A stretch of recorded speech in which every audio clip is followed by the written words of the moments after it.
आज सुनिए रविवार की पौराणिक व्रत कथा। प्राचीन काल में एक राजा था और एक रानी थी। उनके पास सिपाही, घोड़े, दासियां, दास, धन दौलत सब कुछ था, सिर्फ उनकी संतान नहीं थी। इसी कारण वे दोनों राजा रानी बहुत दुखी रहा करते थे। संतान प्राप्ति के लिए उन्होंने हर तरह के दान धर्म, धार्मिक अनुष्ठान, जप, मंत्र, पूजा पाठ आदि सब किया, लेकिन इससे उनको कोई भी फायदा नहीं हुआ। जब राजा और रानी वृद्ध होने लगे तो दोनों को बहुत ही चिंता हो गई कि वे दोनों सोच में पड़ गए, अब हमारे इतने बड़े राज्य का क्या होगा? कौन बनेगा इस राज्य का वारिस? कौन लेगा प्रजा की जिम्मेदारी? राजा और रानी दिन रात इसी चिंता में घुटने लगे। उन्हें खाने और पीने की भी सुध नहीं रहती थी। तो एक सुबह राजा के दरबार में एक साधु आता है, तो दासी रानी को इत्तला करती है। तब वे दासी से कहती है, ये मेरा अंतिम दान धर्म है, इसके बाद मैं अपने हाथों से कोई भी दान धर्म नहीं करूंगी। रानी चावल भरा साज हाथ में लेकर बाहर आती है और साधु की झोली में भिक्षा डालने आगे बढ़ती है, तो उसके चेहरे पर शायद उदासी साधु की दृष्टि में आ जाती है। वे उससे पूछता है कि रानी साहिबा, आपको क्या हुआ है? आपको क्यों इतनी उदासी हो गई है? तब रानी साधु को सारी हकीकत बता देती है और सिसकने लगती है। उस पर वे साधु कुछ पल गंभीर हो जाता है और कहता है कि चिंता मत करो रानी साहिबा, आपकी संतान की इच्छा जरूर पूरी हो जाएगी। आपकी कोख से एक पुत्र का जन्म होगा, मात्र वे 14 साल तक ही आप लोगों को मिलेगा। इसके आगे वे जीवित नहीं रह पाएगा। इससे बढ़कर आपको कुछ देना मेरे लिए संभव नहीं है। अपनी बात पूरी करते उसने अपनी झोली में हाथ डाला। हाथ डालकर थोड़ी सी भभूत निकालकर उसने रानी को दी और कहा, आप और महाराज दोनों इसे बांटकर ग्रहण कर लेना, तुम्हें जल्द ही पुत्र की प्राप्ति हो जाएगी। और वे साधु अपनी राह को चला गया। उसके जाने के बाद रानी सोचने लगी कि 14 साल तो 14 साल ही सही, उतने समय के लिए हमें पुत्र तो मिलेगा, ये काफी है। उतने साल तक मैं उसे जी जान से बड़ा करूंगी, उसे ढेर सारा प्यार और दुलार करूंगी, अपनी संतान की मुराद पूरी करूंगी। उस रात अपना सारा राजकाज का काम खत्म करके राजा जब रानी के महल में गए तो रानी ने राजा को सारी बात बता दी और साधु की दी हुई भभूत राजा को दिखाकर बोली कि साधु महाराज ने ये भभूत हम दोनों को ग्रहण करने के लिए ही दी है। राजा बोले, इतना दान और धर्म किया, जप और तप किया, उसका कोई फल नहीं मिला। अब इस भभूत से हमें क्या संतान प्राप्त होगी? उस पर रानी बोली, जब इतना सब कुछ कर ही लिया है तब ये भी सही, क्यों हम उस साधु के क्रोध को बुलावा दें? राजा को किसी बात पर विश्वास नहीं था, पर रानी को दुख न पहुँचे इसलिए वे राजी हो गए। और राजा रानी दोनों नहाते धोते हैं, फिर अपने भगवान का नाम का स्मरण करते हैं, अपने पुरखों को स्मरण करते हैं और उस साधु महाराज का नाम स्मरण करके वे भभूत बांटकर दोनों खाते हैं। उसके बाद दोनों निश्चिंत होकर सो जाते हैं। तो कुछ दिन गुजर जाते हैं और साधु द्वारा कहे अनुसार रानी गर्भवती हो जाती है। उस पर राजा और रानी दोनों की खुशी गगन में नहीं समाती। राजा रानी से बोलते हैं, महारानी, सचमुच साधु महाराज की कृपा हो गई। तो 9 महीने बाद रानी ने एक सुंदर पुत्र को जन्म दिया। राजा ने बड़ी धूमधाम से पुत्र का नामकरण किया। सारे राज्य में 8 दिन तक अनशन तर्पण रखा, उत्सव मनाया गया।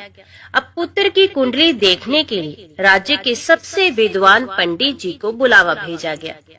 जो कुंडली देखकर पंडित जी बड़े चिंतित हो गए और कहने लगे, महाराज, हमारा राजपुत्र सिर्फ 14 साल तक हमारे पास रहेगा। राजा को इस बात की भनक तो थी ही, रानी को भी साधु महाराज की बात याद थी। दोनों चुप रह जाती हैं। उसके बाद राजा और रानी बड़े प्यार से बेटे की परवरिश करती हैं, उसकी हर ख्वाहिश पूरी करती हैं। थोड़े समय के लिए ही सही, भगवान ने संतान की अपनी मुराद पूरी कर ली, इसे वे समाधान मानते हैं। राजपुत्र दिन प्रतिदिन बड़ा होता है। जब वे 7 साल का हो जाता है तो राजा एक अच्छे गुरु की नियुक्ति करके उसे पढ़ाई लिखाई, घोड़सवारी आदि 12 विद्याओं का शिक्षण देते हैं। जब वे सब शास्त्र विद्या में पारंगत हो जाता है और 12 साल की उम्र का हो जाता है, तब एक अच्छी सी राजकन्या खोजकर उसकी शादी करा देती है। तो 2 और साल बीत जाते हैं। बेटा 14 साल का हो जाता है। एक दिन राजपुत्र राजा से बोलता है, पिताजी, मैं अपना सारा राज्य घूमकर देखना चाहता हूँ। आज तक मैंने सिर्फ इस रजवाड़े के अतिरिक्त कुछ देखा ही नहीं है। बेटे की बात सुनकर राजा चिंतित हो जाते हैं, क्योंकि पुत्र को 14वां साल शुरू हुआ ही था। अब कोई अनहोनी होने का वक्त नजदीक आ पहुंचा था। लेकिन राजा ये सब बात पुत्र को बता नहीं सकता था। राजा अपने चेहरे पर खुशी लाकर बेटे से कहता है, हाँ हाँ, जरूर जाओ बेटा, तुम्हें अपना सारा राज्य घूमकर देखना चाहिए। कहाँ क्या है ये सब जानना चाहिए। कल मेरे बाद तुम्ही को तो राजा बनना है। मात्र एक बात का ध्यान रखें, तुम जहाँ जा रहे हो, क्या कर रहे हो, ये बात अपनी पत्नी को नहीं बताना। पुत्र कहता है, ठीक है पिताजी, आपने जो कहा है मैं वैसा ही करूँगा। राजपुत्र दिन भर अपनी पत्नी के साथ रहता है, खुशियाँ मनाता है और रात को 12 बजे भी उठकर बाहर चला जाता है। फिर सुबह होने से पहले वापस अपने महल में आकर सो जाता है। ऐसा बहुत दिनों तक चलता रहा और पुत्र का 14वां साल खत्म होने में कुछ ही दिन बाकी रहे। इतने में उसकी पत्नी यानी छोटी रानी रात में जाग जाती है। वे देखती है कि बिस्तर पर राजपुत्र नहीं है। वे महल में सब जगह देखती है तो राजपुत्र कहीं भी नजर नहीं आते। तो वे क्या करती, किससे कहती? वे चुपचाप रहती है। फिर वे सुबह होने पर देखती है कि उसका पति अपनी जगह सोया हुआ है। ये पति से कुछ नहीं पूछती। लेकिन दूसरी रात जब वैसा ही होता है, तीसरी और चौथी रात और कुछ दिनों तक ऐसा ही चलता रहा। रानी बहुत ही चिंतित हो जाती है। उसके मन में ढेर सारे सवाल उठते हैं, लेकिन उसे पूछने में डर लगता है, शायद गुस्सा कर बैठे। सास ससुर से पूछने के बारे में सोचा तो उसकी कुल मर्यादा बीच में आ जाती थी। तो इस तरह वे मन ही मन में घुटती रहती थी। इस हालत में उसे खाने पीने में दिलचस्पी नहीं होती थी। वे दुबली पतली हो जाती है। तो उस राज्य में फूल बेचने वाली एक बूढ़ी मालिन थी। वे हमेशा छोटी रानी को फूल देने उसके महल में आती थी। उस बुढ़िया का ध्यान छोटी रानी पर पड़ जाता है। वे उसे पूछती है, बेटी, तुम्हें किस बात का दुख है? तुम इस तरह सूख कर कांटा क्यों बनी हो? उस पर रानी कहती है, क्या बताऊं तुम्हें अम्मा, तुम्हारा राजपुत्र हर रात्रि को बाहर चला जाता है और सुबह वापस लौटकर आ जाता है। वे कहाँ जाता है, क्या करता है, ये सोच सोच कर मैं अन्न जल ग्रहण नहीं कर पाती हूँ और सूख सूख कर इस तरह कांटा बन रही हूँ। बुढ़िया सब बात सुनकर उसे एक उपाय बताती है कि बेटा ऐसा करना, आज रात को तुम सोना मत, उसके पीछे जाकर देखना कि वे कहाँ जाता है, क्या करता है और उसकी अच्छी तरह से पहरेदारी करना। तो छोटी रानी बोली कि अगर मुझे नींद आ गई तो बुढ़िया बोली, तुम्हें नींद ना आए इसलिए एक काम करना, अपने बाएं हाथ की उंगली में एक जख्म कर देना, उस पर थोड़ी सी मिर्ची छिड़कना, उससे तुम्हें बड़ी जलन होगी। उस पीड़ा से तुम्हें रात भर नींद भी नहीं आएगी। रानी बुढ़िया के कहे अनुसार वही करती है। उंगली की जलन से उसे बड़ी देर तक नींद भी नहीं आती, लेकिन बाद में वे सो जाती है। दूसरे दिन सुबह बुढ़िया फूल लेकर उसके महल में पहुंचती है और पूछती है, क्या हुआ बेटी, क्या तुम देख पाई कि पति कहाँ जाता है? तो रानी कहती है, नहीं अम्मा, पहले कुछ समय जलन के कारण मुझे नींद नहीं आई, पर कुछ देर के बाद मैं सो गई। बुढ़िया कहती है, कोई बात नहीं, आज तो उंगली पर पहले से थोड़ा बड़ा जख्म करना और ज्यादा मिर्च लगाना। तो रानी ने वैसा ही किया, परंतु वे सिर्फ पति को बाहर निकलते हुए देख पाती है, उसके पीछे नहीं जा सकती क्योंकि उसे फिर से नींद आ जाती है। दूसरे दिन सुबह बुढ़िया आती है तो उसके पूछने से पहले ही रानी रोकर कहती है, अम्मा, मैं आज भी उसकी पहरेदारी ठीक तरह से नहीं कर पाई। बुढ़िया कहती है, रोना नहीं बेटी, सब कुछ ठीक हो जाएगा। तुम आज रात जख्म और बड़ा करना और उस पर ज्यादा मिर्ची लगाना, और एक काम करना कि जब वे जाने के लिए निकलता है तब उसका रास्ता रोकना। बुढ़िया ने जैसा बताया रानी ने वैसा ही किया। आज रात उसे नींद नहीं आती। पति जब रात को महल से निकलने के लिए चलने लगता है तो वे बुढ़िया ने जैसा बताया वैसा ही करती है।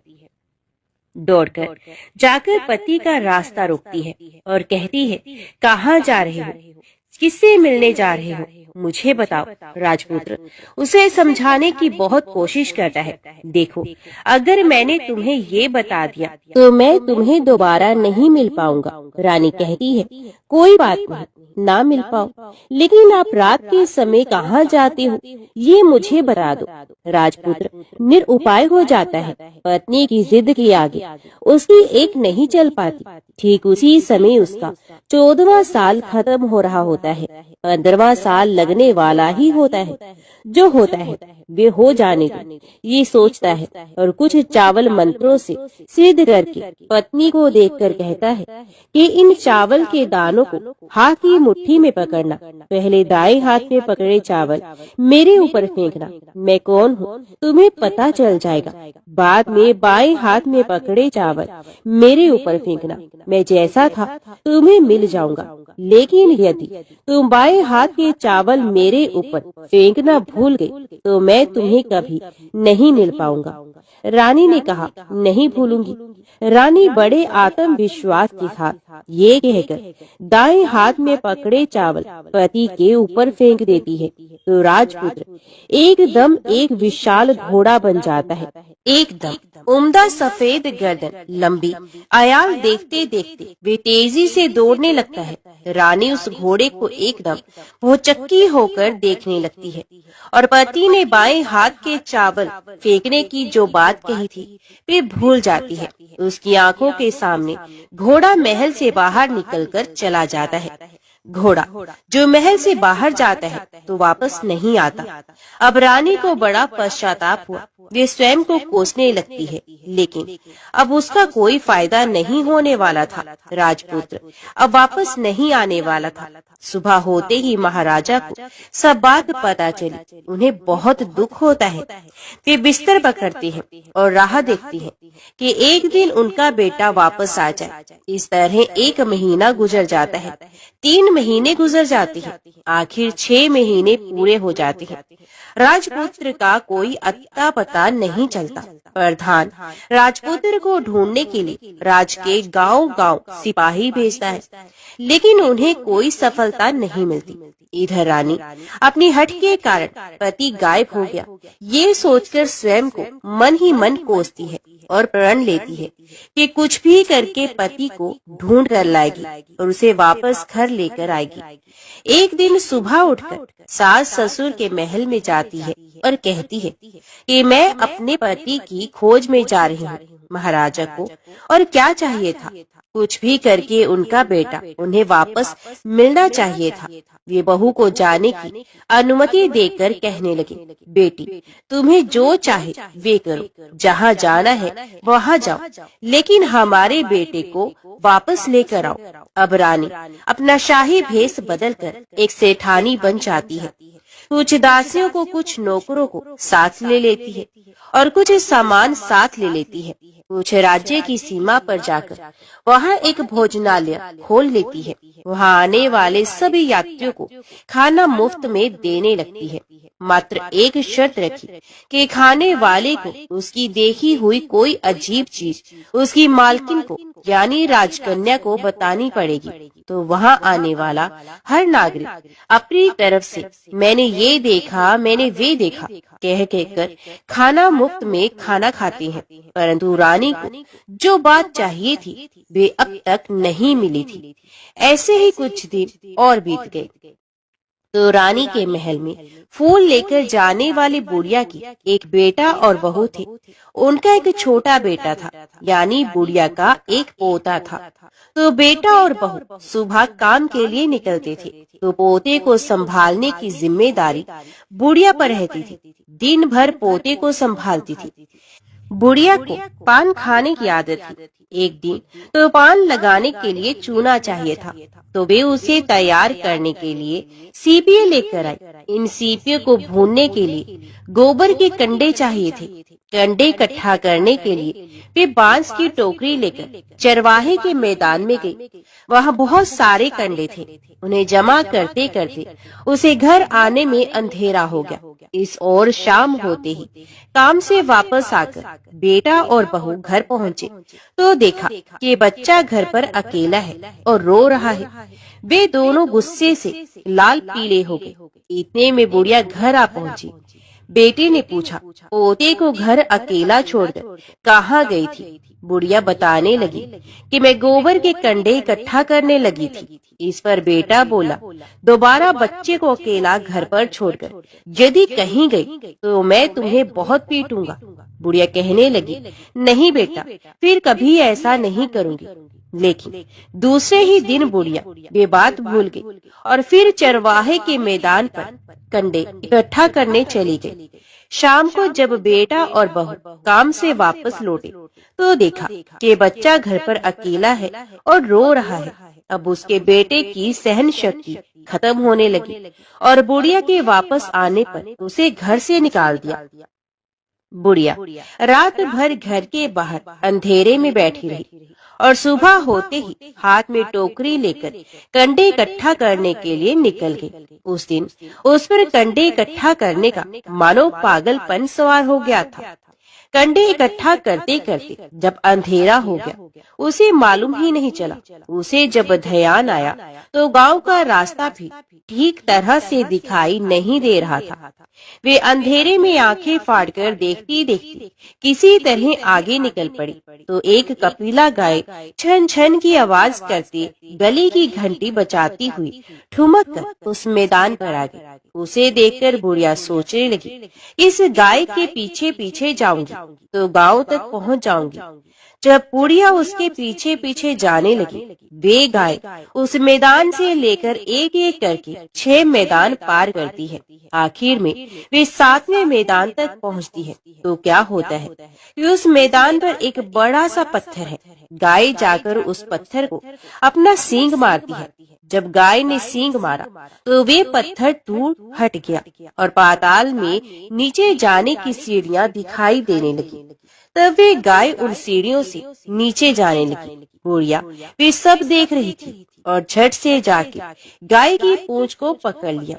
वे गाय के साथ नीचे पाताल में चली गई और तुरंत ही गाय की पूंछ छोड़ दी और इधर उधर देखने लगी। उसने देखा कि वहाँ दीप और दिए जलते हैं और तेज रोशनी गाय के ऊपर पड़ती है और वहाँ अद्भुत घटनाएं घटने लगती हैं। गाय के नीचे जाते ही उसके गले में अपने आप साकल पड़ गई और छम छम करके कोई दूध आड़ी में गाय का दूध दोहने लगा। लेकिन जो भी कोई वे कर रहा था, वे मात्र दिखाई नहीं दे रहा था। बुढ़िया बहुत घबरा गई, कहाँ आकर फंस गई ये सोचने लगी और यहाँ वहाँ छिपने के लिए जगह ढूंढने लगी। लेकिन उसे कहीं भी जगह नहीं मिली। हर जगह उजाला ही उजाला था। तो वे एक कोने में खड़ी हो गई और जो कुछ सामने हो रहा था उसे चुपचाप देखने लगी। उसने देखा कि वहाँ एक कोमदा सफेद घोड़ा और 2 कुंड थे। उसमें से एक कुंड में उस घोड़े ने छलांग लगाई और ऊपर आ गया और उस घोड़े को अब राजपुत्र का रूप प्राप्त हो गया। उसने दूसरे कुंड में पानी में स्नान किया, वहाँ रखे नए कपड़े पहने और नजदीकी ही एक सुंदर पलंग था। उस पर आकर वे बैठ गया। उसके सामने अपने आप 5 पकवानों की थाली आ गई। दूध की एक प्याली भी आ गई, 5 सुपारी आ गई। उसके सामने एक दिया जलता रहा और राजपुत्र ने खाना खाया। पानी पिया, पान सुपारी खाई और बिस्तर पर लेट जाने से पहले सूर्यदेव का स्मरण करके सामने जलते हुए दिए से पूछा, हे दीपंकर, मेरे माता पिता क्या कर रहे हैं? दिया बताने लगा, बेटे के शोक में डूबे हैं, राज कौन संभाल रहा है? तो उसने बोला कि राज्य प्रधान संभालते हैं। उसने पूछा कि मेरी पत्नी क्या करती है? तो दिए ने बोला कि उसने चौराहे पर भोजनालय शुरू किया है और आते जाते लोगों से वे नई खबर के बारे में पूछती रहती है। दिए के यूं कहते ही राजपुत्र कहने लगा कि ठीक है। उसके बाद वे सो गया। बुढ़िया कोने में खड़ी हुई सब देख रही थी। ऐसी अद्भुत घटना उसने जिंदगी में पहली बार देखी थी। उसे अंदर ही अंदर चुलबुला होने लगी। वे अपनी भूख प्यास भूल गई और आगे क्या होता है और उसे उत्सुकता से देखने लगती है। लेकिन उसके बाद और कुछ घटनाएं नहीं घटती। रात गुजर गई और सुबह हो गई। पलंग पर सोया हुआ राजपुत्र उठा और फिर से पहले वाले कुंड में छलांग लगाई। तो अब वे फिर से घोड़ा बनकर कुंड से बाहर आ गया। वे तेजी से उच्च पाताल नगरी से बाहर निकल गया। लेकिन वे कहाँ गया, बुढ़िया को कुछ पता नहीं चला। उसके बाद पिछली रात की तरह कोई उस गाय को छम छम करके दूध दोहने लगा। जैसे ही दूध दोहना खत्म हुआ, उसके गले की साकल अपने आप खुल गई और वे गाय तेजी से ऊपर जाने लगी, सीढ़ियों की ओर भागने लगी। गाय को दौड़ता देखकर बुढ़िया सोचने लगी कि अब गाय के साथ यहाँ से ऊपर जाना ही समझदारी होगी, नहीं तो कोई मुसीबत आकर उसके ऊपर टपक जाएगी। झट से उसने गाय की पूंछ पकड़ ली और गाय के साथ ऊपर आ गई। गाय जब मैदान में पहुंची तो सुरंग का रास्ता अपने आप बंद हो गया और उसके मुंह पर एक बड़ा सा पत्थर पहले की ही तरह खड़ा हो गया। ऊपर आकर वे गाय जंगल की ओर निकल गई। इधर बुढ़िया एकदम बावली सी हो गई। उसने पाताल नगरी में जो कुछ भी देखा था, ये जल्द से जल्द किसी को बताने के लिए उतावली हो गई। उसे एकदम से याद आया कि नगर की सीमा पार कर कोई औरत भोजनालय चलाती है और नई बात बताने वालों को अच्छा खाना पीना मुफ्त में देती है। वे सोचने लगी, क्यों ना मैं ये बात उस औरत को जाकर बताऊं। यदि उसे ये बात पसंद आ गई तो बाकी जीवन खाने पीने की झंझट से मुक्ति मिल जाएगी। बुढ़िया ने मन में तय किया और तुरंत उस भोजनालय के द्वार पर टंगी नगाड़े के सामने खड़ी हो गई और जोर जोर से नगाड़ा बजाना शुरू कर दिया। नगाड़े का इस तरह शोर सुनकर मालकी यानी छोटी रानी मन में प्रसन्न हो जाती है कि शायद कोई बड़ी बात लेकर यहाँ आया है। रानी सिपाहियों को आदेश देती है, जाइए और जो कोई भी आया है उसकी अच्छी तरह खातिरदारी कीजिए। आदेश पाते ही सिपाही नीचे दौड़ गए तो एक बुढ़िया नगाड़ा बजा रही थी। उन्होंने पूछा, क्यों नहीं बुढ़िया, क्या हुआ, क्यों नगाड़ा बजा रही हो? तो बुढ़िया बोली, कुछ नहीं बेटा, यहाँ खाना मिलता है इसलिए आई हूँ। खाना चाहिए, मिलेगा, लेकिन तुझे कोई नई बात बतानी पड़ेगी। तो बोली, हाँ बताऊंगी। एक बात मालूम है मुझे। इस पर सिपाही उसे अंदर ले गए। उनको मालकिन का आदेश था कि जो कोई बूढ़ा बुजुर्ग वहाँ आए उनके साथ अच्छी तरह से पेश होना, उनका अच्छे से आदर सत्कार करना। तो सिपाही ने उस बुढ़िया का भरपूर आदर सत्कार किया। उन्होंने उसे थाली भरकर व्यंजन परोस दिए। बुढ़िया कुछ दिनों से भूखी थी, वे खाने पर टूट पड़ी। खाना खाने के बाद सिपाहियों ने उसे नई साड़ी पहनने को दी। उसके बाद उसे लेकर रानी के पास आए। बुढ़िया और रानी ने तुरंत एक दूसरे को पहचान लिया। तब रानी ने बुढ़िया से कहा कि अम्मा, अब बताओ तुमने क्या नई बात देखी है? नई बात मैंने कोई बात नहीं देखी है। बुढ़िया बोली, वे तो मेरे पास तुम्हें देने के लिए खाने के पैसे नहीं थे, इसलिए मैंने झूठ कहा और नगाड़ा बजाया। रानी ने कहा, अम्मा घबराना नहीं, मैं किसी को तुम्हारा नाम नहीं बताऊंगी। फिर भी बुढ़िया ने कहा, मेरे पास कोई नई बात नहीं है, इस पर रानी ने उसे कहा, देखो अम्मा, यदि तुमने मुझे वे नई बात बताई तो जिंदगी भर मैं तुम्हारी देखभाल करूंगी और तुम्हें रानी माता की तरह रखूंगी।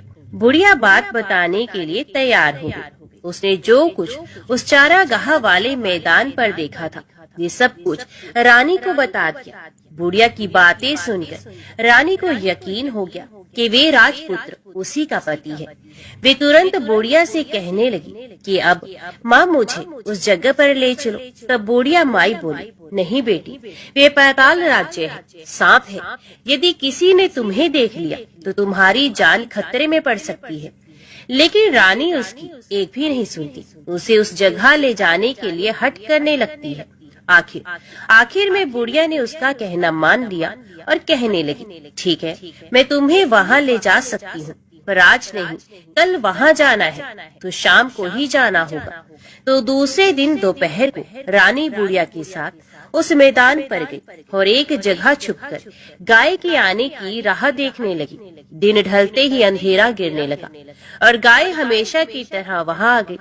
मैदान के उस कोने में जाकर उसने पत्थर पर सींग मारा तो छत से पत्थर हट गया, सुरंग में जाने का रास्ता खुल गया। गाय उस रास्ते से नीचे उतरने लगी तो बुढ़िया रानी से कहने लगी, जल्दी आगे बढ़ो, हम गाय की पूंछ पकड़कर नीचे उतरेंगे। तो दोनों गाय की पूंछ पकड़कर नीचे उतर गई। बुढ़िया पहले जिस कोने में छिपी थी उस कोने में छिप गई। अब नीचे सब कुछ पहले जैसा घटित हो रहा था। गाय के गले में अपने आप साकल पड़ गई।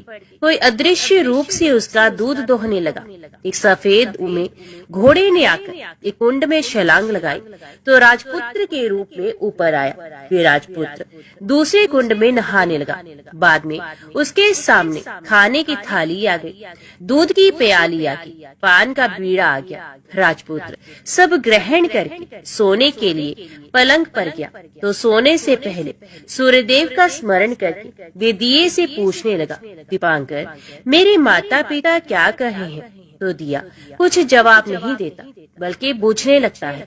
तब राजपुत्र को कुछ घटित हुआ है, इसका संदेह हो गया।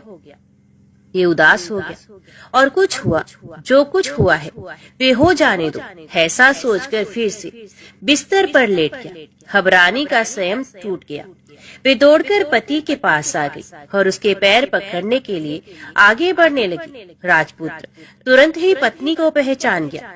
वे छत से पीछे हट गया और चिल्लाने लगा, नहीं नहीं, मुझे मत छूना, सर्वनाश हो जाएगा। रानी दोनों हाथ जोड़कर पति से अपनी भूल स्वीकार करने लगी। स्वामी, मुझसे भूल हो गई, मुझे आपसे नहीं पूछना चाहिए था कि अपराध को कहाँ जाते हो। मैं अपनी भूल स्वीकार करती हूँ, मुझे मेरी भूल की सजा मिल गई है। अब आप घर चलो। आपके वियोग में आपके माता पिता ने बिस्तर पकड़ लिया है, आपकी प्रजा भी बहुत दुखी है। उस पर राजपुत्र कहने लगा, वही तो, एक बार तुम गलती कर बैठी हो, अब दोबारा मत करना, नहीं तो अब मैं तुम्हें जो दिख रहा हूँ वे अभी नहीं दिखूं। रानी अब विलाप करने लगी, जोर जोर से जमीन पर सर पटकने लगी। राजपुत्र के मन में उसके प्रति दया उत्पन्न हो गई। ये उससे कहने लगा, यदि तुम मुझे पाना चाहती हो तो तुम्हें एक काम करना होगा। काम कठिन है लेकिन वे तुम्हें अकेले ही करना होगा। रानी ने कहा, कहो स्वामी, कितना भी कठिन काम हो मैं वे पूर्ण करूंगी। तो रानी कहने लगी। इस पर राजपुत्र ने उसे बताया, इस पाताल से ऊपर जाते ही तुम्हें एक घना जंगल नजर आएगा। ऐसे 6 जंगल पार करने के पश्चात तुम्हें एक 7वां जंगल मिलेगा। वे जंगल सबसे घना है। उस जंगल के बीचों बीच एक पीपल का पेड़ है। उसके आसपास की जगह पत्ते, फंदे, जटाई आदि से ढक चुकी है। वहाँ बाघ, शेर, सांप और भालू बैठते हैं। तुम्हें उन सबको भगाकर वे जगह साफ करनी है।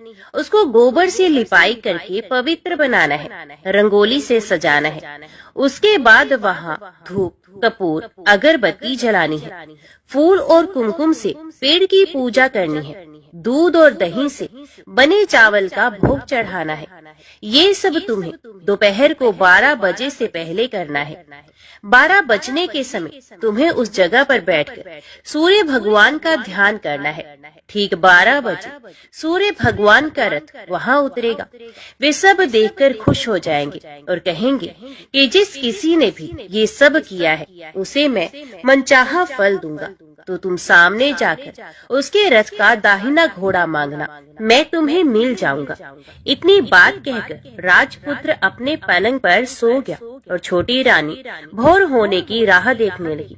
भोर होती ही वे बुढ़िया माँ के साथ गाय की पूंछ पकड़कर ऊपर आ गई। ऊपर आने के बाद वे बुढ़िया माँ से कहने लगी, अम्मा अब मैं अकेले ही आगे जाऊंगी, तुम भोजनालय वापस चली जाओ। वे जंगल में जाकर राजपुत्र की बताई जगह ढूंढने लगी और स्वयं आरी से वे जगह साफ कर दी। बाद में राजपुत्र ने जैसे बताया वैसे ही लिपाई कर दी, करके वापस आ गए। दूसरे दिन सुबह होने से पहले उठी और जंगल में उस जगह पहुंची। वहां जाकर इत्र और गुलाब का पानी छिड़ककर उस जगह सुगंधित धूप अगरबत्ती जलाकर उसे पवित्र किया और पूजा की। सब सामग्री वहां तैयार कर सूर्य भगवान का ध्यान करने के लिए बैठ गई। जैसे कि पति ने बताया था कि दोपहर को ठीक 12 बजे सूर्य भगवान का रथ उस पीपल के पेड़ पर आकर रुका है। सूर्य भगवान ने जब रथ से नीचे देखा तो सुगंधित वातावरण देखकर वे बहुत प्रसन्न हो गए। फिर वे बोले, जिस किसी ने ये काम किया है वे यहाँ आकर आज मुझसे कुछ भी मांगे, मैं उसे दे दूंगा। रानी ने जब ये शब्द सुने तो बिना समय गवाए दौड़कर उनके सामने आ गई और उनको साष्टांग प्रणाम करके नमस्कार करके बोली, भगवान वे मैं ही हूँ, मैंने ही ये जगह साफ की है। अच्छा तो तुम्हें जो चाहिए वे मांगो। भगवान मुझे आपके रथ का दाहिना घोड़ा चाहिए। सूर्य भगवान बोले, नहीं नहीं, मैं तुम्हें और कुछ भी दे सकता हूँ, लेकिन ये घोड़ा नहीं दे सकता। मेरे रथ के 12 घोड़े हैं, तुम चाहो तो कोई और घोड़ा मांग लो, लेकिन ये दाहिना घोड़ा नहीं, वे मैं तुम्हें नहीं दे सकता। छोटी रानी ने एक नहीं सुनी। वे सूर्यदेव से एक ही बात कह रही थी, वही दाहिना घोड़ा दे दीजिए, नहीं तो मैं आपके पैरों में गिरकर अपनी जान दे दूंगी। अब सूर्यदेव धर्म संकट में पड़ गए। उन्होंने वचन दे दिया था, अब अपने वचन से पलट भी तो नहीं सकते थे। ठीक है, दे दिया तुम्हें घोड़ा, सूर्यदेव ने कहा। फिर एक बात और भी कही, देखो मैंने तुम्हें घोड़ा तो दे दिया, लेकिन वे तुम्हें यहाँ नहीं मिलेगा, तुम्हें उसे पाताल में जाकर लाना होगा। रानी बोली, पाताल में ही क्यों? भगवान मैं उन्हें पाने के लिए कहीं भी जा सकती हूँ। रानी को वचन देकर सूर्यदेव अपने मार्ग को चले गए और इधर रानी जंगल से अपने भोजनालय में आ गई। फिर वे बुढ़िया माँ को लेकर उस मैदान पर आ गई और जल्दी ही शाम हो गई। शाम होते ही वहाँ वे गाय आ गई और उसने सींग मारकर सुरंग का पत्थर हटाया और नीचे उतरने लगी। रानी और बुढ़िया जल्दी जल्दी ठीक उसकी पूंछ पकड़कर नीचे उतर गई। नीचे पाताल में सब घटनाएं पहले की तरह ही घटने लगी। घोड़े का एक कुंड में नहाकर राजपुत्र बन जाना, हाथ धोकर पलंग पर जाकर बैठना, तो उसे खाने की थाली, दूध की प्याली आना, पान का बीड़ा आना। लेकिन आज एक नई बात घटी। आज 2-2 थाली, 2-2 दूध की प्याली और 2-2 पान के बीड़े उसके सामने आए। ये कुछ नहीं बोला, अपने हिस्से की थाली खाकर, दूध पीकर और पान का बीड़ा चबाकर वे सोने चला गया और हमेशा की तरह दिए से पूछने लगा, दिए दीपंकर मेरे माता पिता क्या करते हैं? दिए ने बताया, वे दोनों तुम्हारे शोक में मरने की स्थिति में पहुंच गए हैं। ऐसा झट से उसकी आंखों में आंसू टपकने लगे। फिर वे पूछने लगा, दिए हे दीपंकर मेरा राज्य कौन चला रहा है? तुम्हारा राज्य प्रधान चला रहे हैं और वे सब कुछ हड़प चुका है। वे प्रजा पर बहुत अत्याचार कर रहा है। ये सुनकर राजपुत्र को बहुत गुस्सा आया। वे गुस्से से अपनी मुट्ठी भोंचने लगा। अब वे पूछने लगा कि हे दिए, हे दीपंकर मेरी पत्नी क्या कर रही है? अब दिया कुछ नहीं बोला, चुप रहा। अब रानी का संयम जवाब दे गया और वे दौड़कर पति के गले लगे। अब मैं तुम्हें मिल गया, राजपुत्र कहने लगा। सच कहते हो, अब आप फिर से घोड़ा तो नहीं बनोगे ना? नहीं, दोबारा घोड़ा नहीं बनूंगा। तुमने जो इतने सारे कष्ट उठाए हैं मुझे पाने के लिए, इसलिए सूर्यदेव ने मुझे सदा के लिए घोड़े के जन्म से मुक्त कर दिया है। राजपुत्र ने बड़े प्यार से कहा और उसे गले लगा लिया। उसके आंसू पोंछे और कुछ देर के पश्चात सुबह हो गई तो गाय की श्रृंखला टूटकर वे ऊपर भूलोक जाने लगी। रानी राजपुत्र और बुढ़िया अम्मा उसकी पूंछ पकड़कर ऊपर आ गए। ऊपर आने पर वे सीधे भोजनालय में पहुंचे। वहां का सब सामान लोगों में बांट दिया और उसका ताला लगाकर अपने राज्य में लौट आए। राजपुत्र वापस आता है और उसके तेवर देखकर प्रधान घबरा जाता है। राजपुत्र ने उसे बंदी बनाकर कैद खाने में डाल दिया और राज्य की बागडोर अपने हाथों में ले ली। उसके बाद वे अपने माता पिता को मिलने के लिए उनके महल में गया। तब राजपुत्र क्या देखता है कि उसके माता पिता उसके शोक में अस्थि पंजर बने हुए हैं। पुत्र को वापस आया देखकर मरणासन राजा और रानी की आंखों से आंसू टप टप बहने लगे। इन दोनों ने पुत्र को गले लगाया, उसे प्यार से सहलाया और इतना होने के बाद उनकी सेहत में एकदम सुधार आने लगा। वे बिस्तर से उठकर बैठ गए हैं, पुत्र को आशीर्वाद देने लगे हैं। राजपुत्र की आने की खबर तुरंत ही राज्य में फैल गई है। प्रजा खुशी से फूली नहीं समा रही। प्रजाजन राजमहल के सामने इकट्ठा हो गए। राजपुत्र ने भी उन्हें दर्शन दिए और आज से उन्हें कोई दुख नहीं पहुंचाएगा, ऐसा वचन भी दे दिया। अब राजा अपने पुत्र का राज्याभिषेक करके उसे सिंहासन पर बिठाते हैं और बहू को महारानी का दर्जा देते हैं और स्वयं अपनी पत्नी के साथ ईश्वर स्मरण करते खुशी से दिन बिताते हैं। महाराजा बड़ा राजपुत्र अच्छी तरह से राज्य चलाने लगा, अपनी पत्नी के साथ सुख शांति से जीवन बिताने लगा। उस बुढ़िया को रानी ने अपने ही पास रख लिया और उसकी अच्छी तरह से देखभाल करने लगी। बुढ़िया अम्मा और उसके बुढ़ापे के दिन खुशी से गुजरने लगे। तो बोलिए, सब प्रेम से बोलिए, सूर्य भगवान की जय।